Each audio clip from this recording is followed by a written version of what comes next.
Smart saving plan తో మీ ఆత్మీయులకు ఉజ్వలమైన సురక్షితమైన జీవితం అందించండి. టాటా ఏఏతో ఇది సాధ్యం.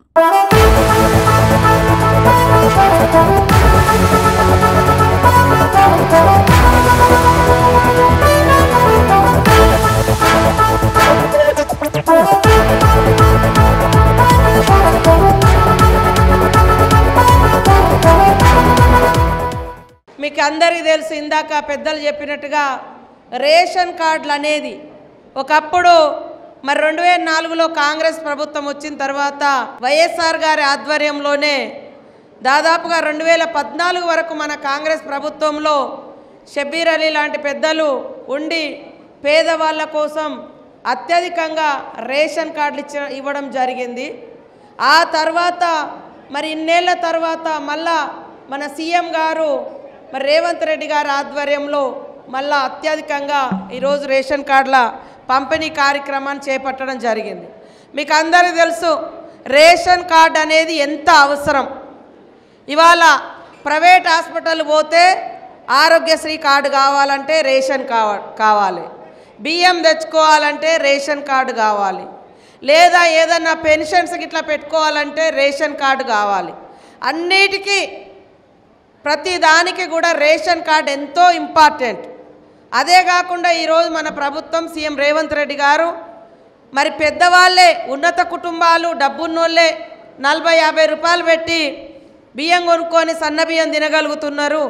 మా పేదింటి బిడ్డలు తినాలి కదా అని ఈరోజు సన్న బియ్యాన్ని రేషన్ కార్డుల మీద మీ అందరికీ కూడా ఒక్కొక్కరికి 6 కిలోల చొప్పున పంపిణీ చేయడం జరుగుతుంది. అదే బయట కొనుక్కుంటే సన్న బియ్యం మినిమం 40 రూపాయల నుంచి 60 రూపాయల దాకా ఉన్నది. మీరు ఆలోచించండి, ఉచితంగా వచ్చింది మనకు అర్థం కాదు, కానీ మనం కొనుక్కున్నాం కదా ఇన్ని రోజులు, ఇప్పుడు అప్పుడు ఒక్కసారి ఖర్చు ఎంత తగ్గుతుంది ఆలోచించండి. రేషన్ కార్డుల కోసం 10 ఏళ్ళు ఆఫీసుల చుట్టూ తిరిగినరు, మంత్రుల చుట్టూ తిరిగినరు, అధికారుల చుట్టూ తిరిగినరు. ఈరోజు ఎవరి చుట్టూ తిరగకుండా మీ దగ్గరికే వచ్చి ఈ యొక్క రేషన్ కార్డుల పంపిణీ కూడా మన సీఎం రేవంత్ రెడ్డి గారి ఆధ్వర్యంలో చేపట్టడం జరుగుతూ ఉంది.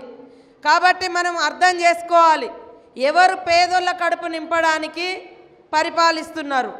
ఇదే సన్నబియ్యం ఇవ్వచ్చు కదా అని పోయిన ప్రభుత్వంలో ఒక విలేకరి ఒక మాజీ ముఖ్యమంత్రి కొడుకును అడిగితే అట్లా ఇచ్చుకుంటూ పోతే ఏం మిగలదన్నాడు. ఒకసారి ఆ వీడియోలు చూడండి. ఇవాళ సన్నాయి నొక్కులు నొక్కుతారు మేము ఇస్తూ ఉంటే దాంట్లో ఇది లేదు అది లేదని వెతుకుతూ ఉన్నారు. 3 నెలల సన్న బియ్యాన్ని కూడా మనం ఏకకాలంలో ఒకే టైంలో 3 నెలలకు సరిపడా ఇవ్వడం కూడా జరిగింది.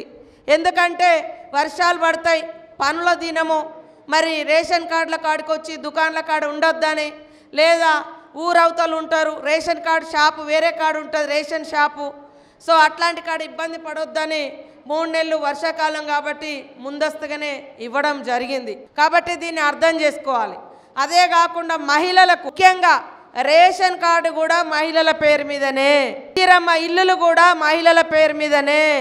మన ప్రభుత్వం వచ్చిన తర్వాత ఇవాళ బ్యాంకు లింకేజీలు వడ్డీ లేకుండా వడ్డీ లేని రుణాలు ఇస్తా ఉన్నాం. గత ప్రభుత్వం పావుల వడ్డీకే రుణాలని చెప్పి ఆ పావుల వడ్డీ డబ్బులు కూడా 3,500 కోట్ల రూపాయలు పాపం మహిళలై పావుల వడ్డీ ప్రభుత్వం చెల్లించకుండా గత ప్రభుత్వం ఎగ్గొట్టిపోయింది. కానీ ఈరోజు మన సీఎం రేవంత్ రెడ్డి గారు మహిళలు సంతోషంగా ఉంటేనే ఆ కుటుంబం సంతోషంగా ఉంటుంది. అట్లాంటి కుటుంబాలు దోమకొండలో అందరి కుటుంబాలు సంతోషంగా ఉంటేనే ఆ రాష్ట్రం బాగుంటుంది, ఆ సమాజం బాగుంటుందని ఇంట్లో ఆడకూతురు సంతోషంగా ఉంచాలని ఫస్ట్ ఉచిత బస్సు కూడా మనం పెట్టడం జరిగింది. ఎందుకు ఇక్కడ కూర్చున్నారు ఇప్పుడు ఎక్కడి నుంచో అమ్మగారింటి కానుంచో హాస్టల్ ఉండేటువంటి పిల్లగాడి కానుంచో లేదా ఎటో పనికి పోయిన మరి భర్తకేమన్నా అయిన కాడనో ఏదో వేరే ఊరు కాడి పోతే హైదరాబాద్ అటు ఇటు పోయిన కాడ ఏమన్నా అయితే చిల్లి గవ్వ లేకుండా నువ్వు టక్కున పోయి బస్సు ఎక్కితే నేను తీసుకుపోగలుగుతుంది. కానీ గతంలో రూపాయి చేతులు లేకుండా బస్సు ఎక్కే అవకాశం ఉండేనా? ఆలోచించండి.